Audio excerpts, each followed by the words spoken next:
দ্রাক্ষাণী পর্ব ৮। উর্মিমালার অনুমতি পেয়ে রাজন ইন্দ্রাশিস শয্যায় এসে বসলেন। উর্মিমালা রাজনকে বলল, আমার একটি নিবেদন আছে স্বামী। বলো। উর্মিমালা বলল, আমি নগণ্য চাষী কন্যা, রাজাচার সম্বন্ধে ধারণা অতি সামান্য। আমি এক কথায় অক্ষর পরিচয়হীন। এখন আমি রাজবধূ, তাই যদি অনুমতি দেন আমি শাস্ত্রজ্ঞান পেতে চাই, লিপি পাঠ করার ক্ষমতা অর্জন করতে চাই। দেবী দ্রাক্ষাণীর আমি নগণ্য ভক্ত, তার পুঁথি পড়ার ক্ষমতা অর্জন করতে চাই। যদিও ভাবছেন বলি প্রদক্তা নারীর আবার শিক্ষা গ্রহণ করার আগ্রহ, যার জীবনে একটি বছরের জন্য রক্ষিত তার এত শখ, তবুও মৃত্যুর অপেক্ষায় আমি একটি বছর কাটাতে চাই না। আমি চাই বাঁচার মতো করে বাঁচতে। ইন্দ্রাশিস অবাক হয়ে গেলেন দেবী উর্মিমালার কথা শুনে। এই মেয়েকে যতই দেখছেন ইন্দ্রাশিস ততই অবাক হয়ে যাচ্ছেন।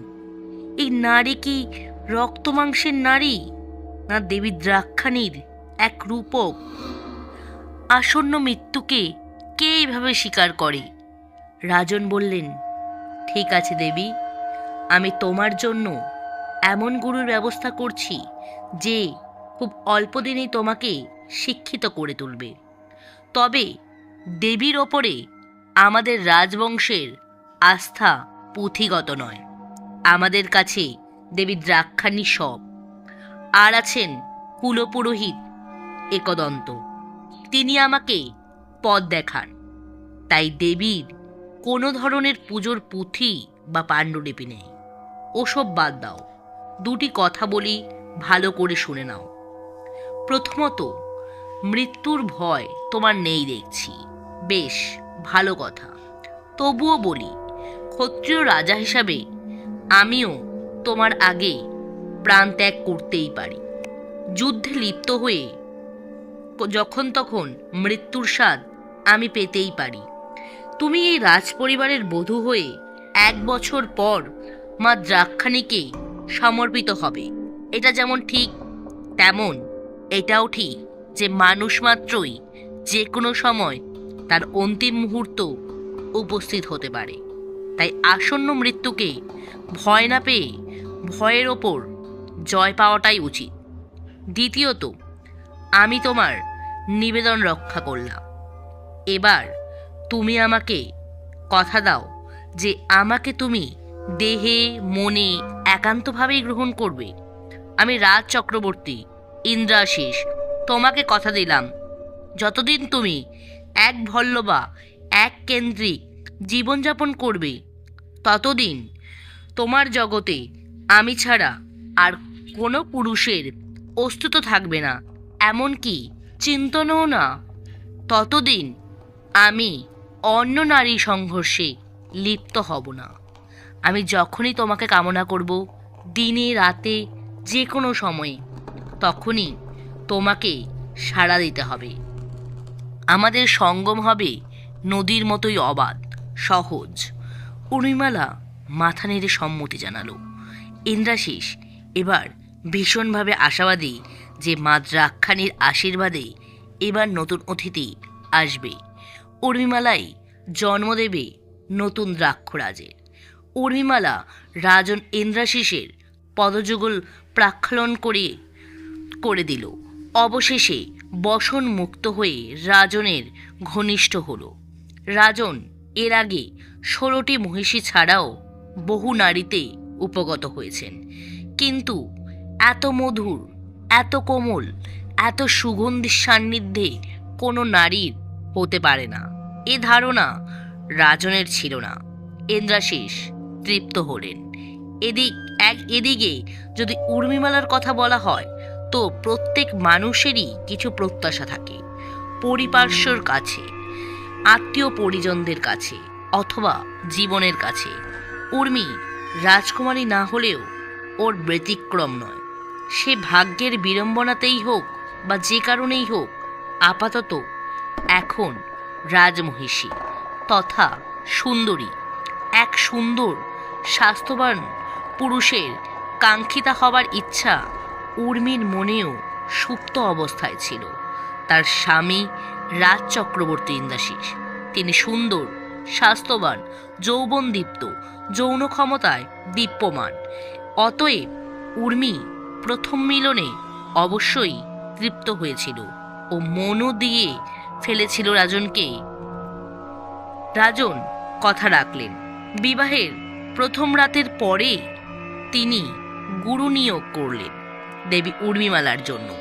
কুলপুরোহিত একদন্ত একবার এই নিয়ে বিরোধ করেছিলেন, তাও তিনি তারপর আর রাজনের ওপর তো কারো কথা চলে না, তাই তিনি আর কিছু বললেন না। তাই একটি বছরের মামলা ভেবেও তিনিও অন্যান্য কর্মে মন দিলেন। উর্মিমালা জানে সে এই এক বছরের মধ্যে চাইলেই ইতিহাস পাল্টে ফেলতে পারে।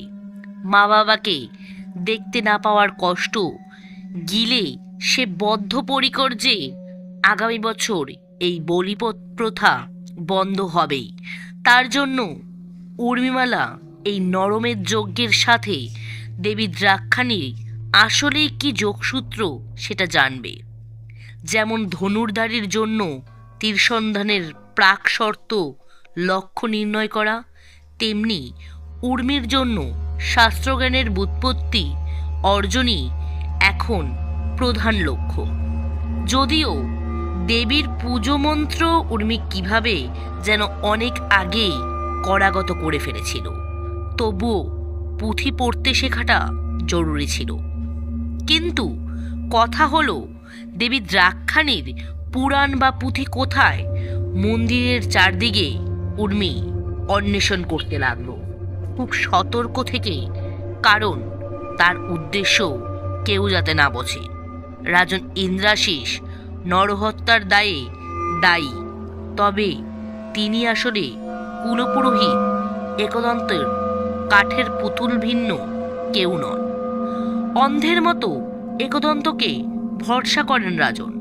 তিনি অবশ্য রাজার সন্তান, রাজত্ব রক্ষাই ওনার প্রধান কাজ ও প্রথম শর্ত যুদ্ধ। তিনি শাস্ত্রজ্ঞ হয়েই কী বা হতো, রাজাকে যুদ্ধক্ষেত্রে যেতেই হবে, তাই যুদ্ধবিদ্যা তার কাছে জরুরি। রাজার উন্নত শির আর তার জয় ধ্বজা দেখেই তো সৈন্যরা উদ্দীপিত হবে। উনি মানবিকতা, ধর্ম, জ্ঞান সব ক্ষেত্রে একজনের কথাই শেষ কথা ভাবেন। আর রাজন ইন্দ্রাশিস কেন তার বাপ, ঠাকুরদা ও একজনকেই বুঝতেন, তিনি কুলপুরোহিত একদন্ত। আপ শক্তির থেকে বড় শক্তি কিছুই নেই। উর্মিমালা চতুর্বেদ, ন্যায়, সংখ্যা, বেদনিধি জাতীয় যাবতীয় শিক্ষা গ্রহণে ব্রতী হল। সে দিন রাত এক করে দিল অভীষ্ট লক্ষ্যে পৌঁছাবার পথ নির্মাণে। কেবল রাজনের সান্নিধ্য ছাড়া বাকি সময়টুকু উর্মির কেটে যেত গুরুর শিক্ষায় ও দেবী দ্রাক্ষাণীর মন্দিরে। সাম্রাজ্যের সকলে এটা দেখে অবাক হলো। যে ঈশ্বরীর কাছে বলি যেতে হবে, সেই ঈশ্বরীর পায়ের তলায় দিন রাত পড়ে থাকে রাজমহিষী। রাজ ঐশ্বর্য, ভোগ যেন তার কাছে তারণ নেই। নিতান্ত সাদামাটাভাবেই থাকে উর্মি, আর ওর ওই স্নিগ্ধতা যেন রাজন ইন্দ্রাশিসকে দিনে দিনে আরও মুগ্ধ করে গেল। উর্মিমালা কি পারবে দ্রাক্ষ সাম্রাজ্যের নিগূঢ় রহস্য উন্মোচন করতে? দেখতে হলে জানতে হবে পরবর্তী পর্ব। যারা এখনও সাবস্ক্রাইব করেননি অবশ্যই সাবস্ক্রাইব করে দিন, আর কেমন লাগলো কমেন্টে অবশ্যই জানান। শুভরাত্রি।